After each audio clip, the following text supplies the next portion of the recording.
Bentornati sul canale per un nuovo video da Taiwan.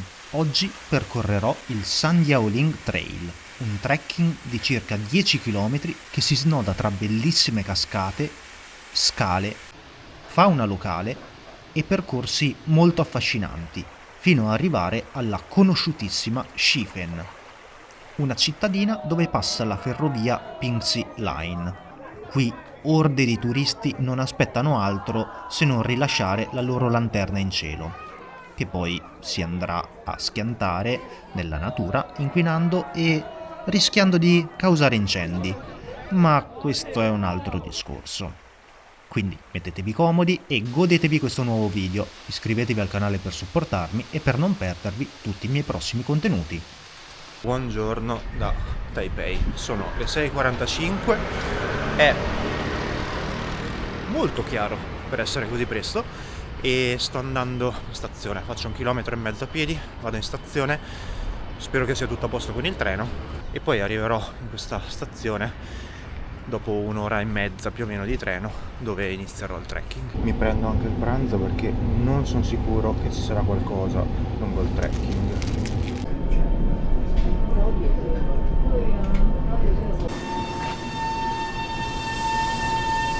Non penso sia tanto frequentato questo trekking, non so, anche perché non l'ho fatto ieri perché c'era previsione di pioggia e non ha piovuto.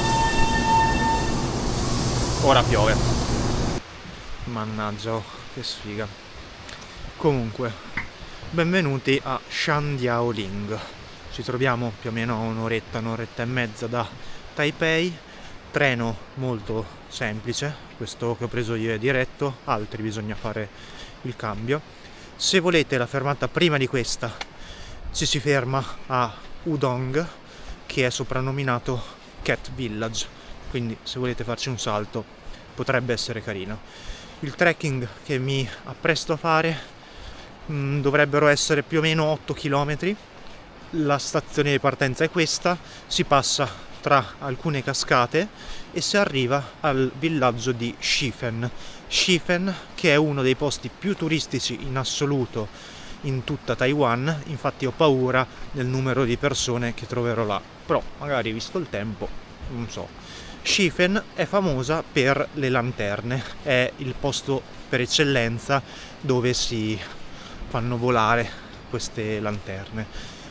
Ho appena visto un gallo cedrone, penso fosse un gallo cedrone, e comunque per fortuna che hanno un attimo rifatto qua il sentiero con tutti questi sassolini, perché dalle foto che avevo visto di 5-6 anni fa qua era tutta terra, quindi adesso sarebbe tutta palta, come si dice in trentino, sarebbe tutto fango. Mentre qua, pensavo fosse un serpente in verità, il lombrico penso più lungo che abbia mai visto, enorme.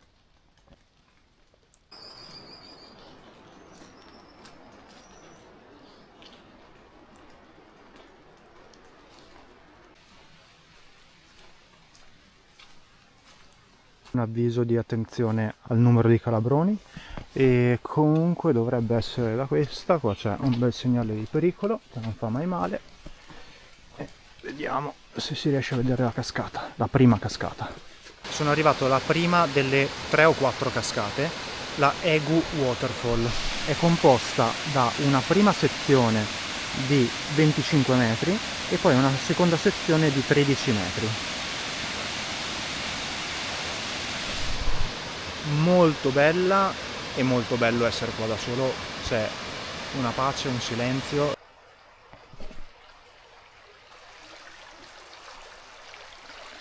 È molto stretto, ci sta un piede. Ora verso la Moshan o Motian, non so come si pronunci, Waterfall, la seconda.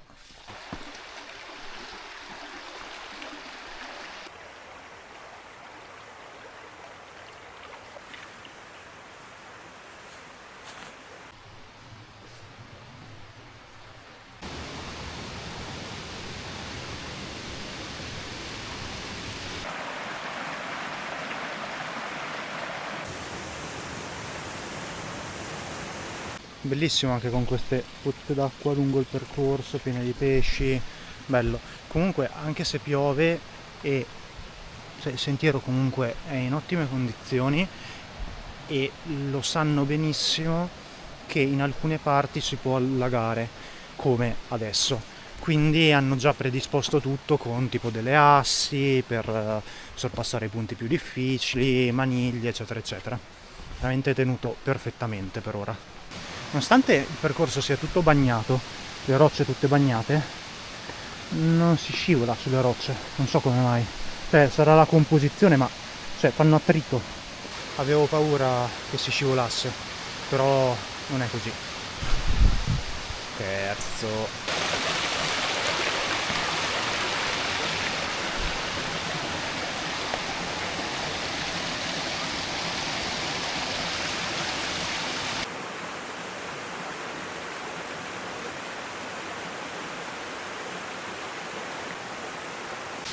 Seconda cascata, bellissima.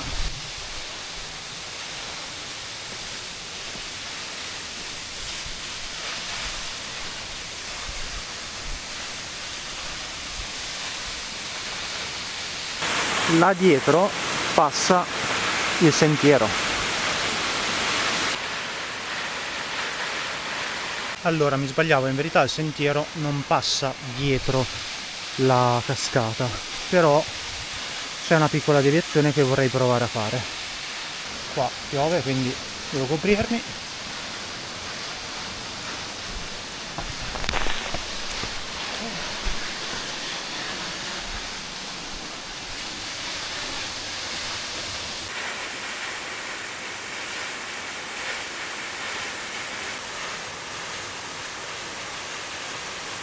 Che spettacolo!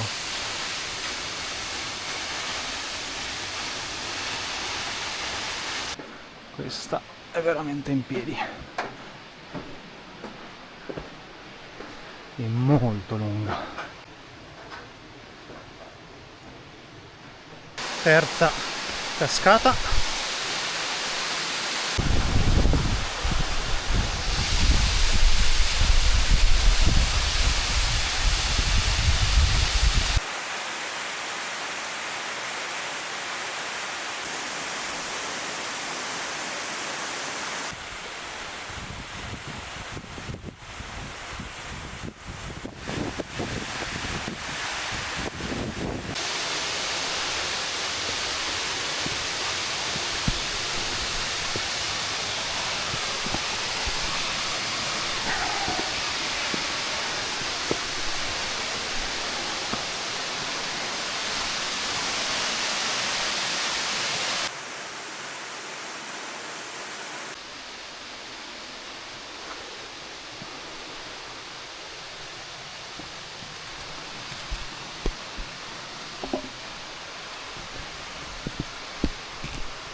Dovrei essere più o meno a metà. Devo andare a sinistra, ma faccio una piccola deviazione per vedere un tempio.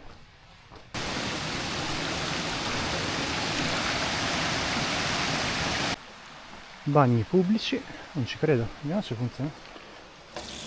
Ma va, assurdo, col sapone pure. E le prese, assurdo. Il tempio, non che me l'aspettassi granché, sinceramente.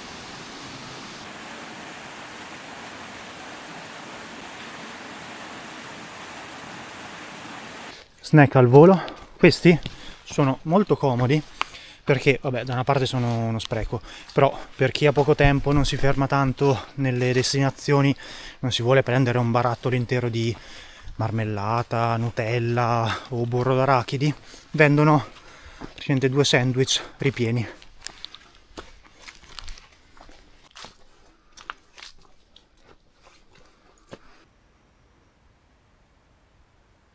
A un certo punto si arriva anche a una casa, là in fondo ci sono delle oche e secondo me sono oche da guardia. Ho avuto una bruttissima esperienza con oche da guardia in Islanda, dove mi hanno rincorso perché facevano la guardia, era una fattoria insomma, e facevano la guardia a dei coniglietti molto belli, di cui se riesco metto una foto. E attenzione alle occhie da guardia, sono molto molto incazzate. Allora ho fatto 5 km e mezzo, ma solo perché ho fatto un po' di deviazioni e me ne mancano 3,5. Secondo me buona parte della strada che mi rimane è strada e non sentiero, e penso che le parti più belle le ho passate, perché d'ora in poi, a parte quella Schiefen, non penso ci saranno più cascate. Ci sono altre cascate, solo che la parte delle altre cascate bisognerebbe fare una deviazione, ma cosa più importante, quella parte di parco è stata praticamente quasi totalmente distrutta da un tifone del 2000, se non sbaglio. Qui devo stare attento. E tifoni che sono molto frequenti a Taiwan. Un altro esempio, il Taroko National Park è stato duramente colpito, mi sembra 2 o 3 anni fa, e infatti non ci andrò in questa vacanza perché buona parte del Taroko è chiusa. E esempio ancora più appropriato, questo parco qua, la parte da Pingxi, che è la stazione dopo Schiefen, anche questa parte qua è stata colpita da un tifone molto molto recente, giusto qualche mese fa. Infatti fino a qualche mese fa io sarei potuto arrivare a Schiefen e da Schiefen avrei potuto prendere il treno per tornare a Taipei. Adesso non è più così, perché la parte da Schiefen a Taipei, diciamo, della Pingxi Line è chiusa perché ha subito smottamenti e disastri vari da parte del tifone. Giusto una precisazione, questa parte di ferrovia rimarrà chiusa per ora, è prevista la chiusura fino a metà fine gennaio 2026, quindi magari quando uscirà questo video sarà già stata riaperta, però al momento, quindi metà fine dicembre 2025, è ancora chiusa. Qua davanti c'è il paesino di Xinliao. Penso, volendo, si possa prendere un autobus anche da qua, però ovviamente io voglio vedere anche Schiefen. Comunque Xinliao piccolissima.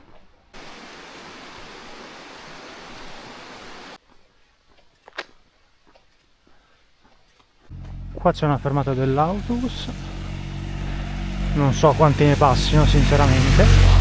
In teoria mi mancano 2 km ad arrivare a Schiefen. Intanto ha ricominciato a piovere. Comunque, mentre per tornare a Taipei l'autobus dovrebbe essere il 795, che parte dal tourist center di Schiefen per poi arrivare allo zoo di Taipei. Da là bisogna prendere una metro o comunque un treno per il centro. Qua c'è un bivio, qua c'è un super parcheggio con un bel po' di pullman e comunque pochi secondo me per la giornata, però guardate, comunque turisti, bar, eccetera eccetera. E comunque dicevo, da questa si va all'Old Street di Schiefen, mentre da questa si va alla cascata. Io prima vado alla cascata e poi all'Old Street. Sono arrivato alla cascata di Schiefen, vabbè, è molto meno bella delle altre, devo dire, e c'è tanta gente. Resti anche di una di quelle maledette lanterne. Comunque sa proprio di trappola per turisti Schiefen, Qua c'è anche il laghetto con le carte.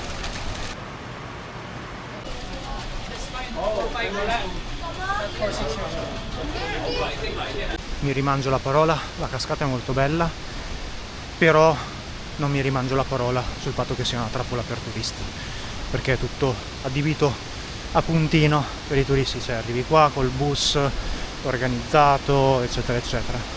Però la cascata è bella. Non per nulla le cascate di Schiefen sono chiamate anche cascate del Niagara di Taiwan. È ovviamente la cascata più grande di tutta Taiwan. Comunque direi che sono arrivato alla fine del percorso, perché io sono qua e sono arrivato qua. Adesso è tempo di visitare il paesino, la cittadina.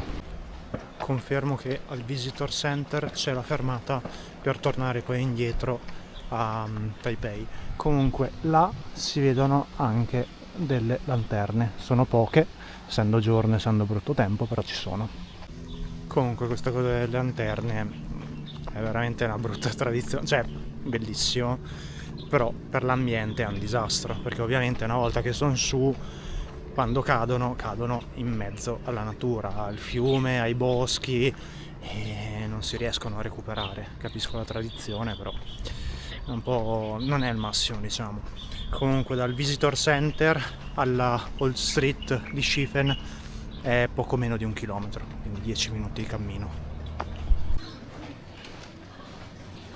Ognuno di questi baracchini vende le lanterne, poi ti fanno foto e video. Qua ci sono i prezzi, ci si può scrivere su quello che si vuole, e molto turistico, molto turistico.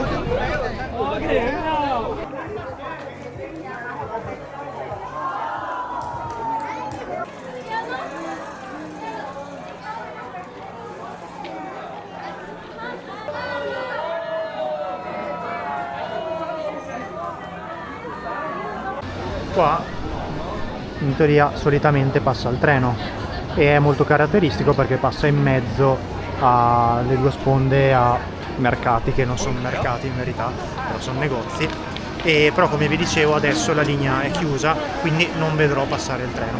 Peccato, perché mi sarebbe piaciuto questo. Comunque capisco che è una cosa che può piacere molto, perché effettivamente magari pensarlo la sera con tutto illuminato, le lanterne appunto che illuminano una bella atmosfera, ci sta. Rimane il fatto che per l'ambiente non è una buona cosa. Comunque io mi sto dirigendo verso la fermata dell'autobus. Io vi ringrazio se siete rimasti fino alla fine e vi do appuntamento a settimana prossima, sempre mercoledì alle 18, per un nuovo video. A presto!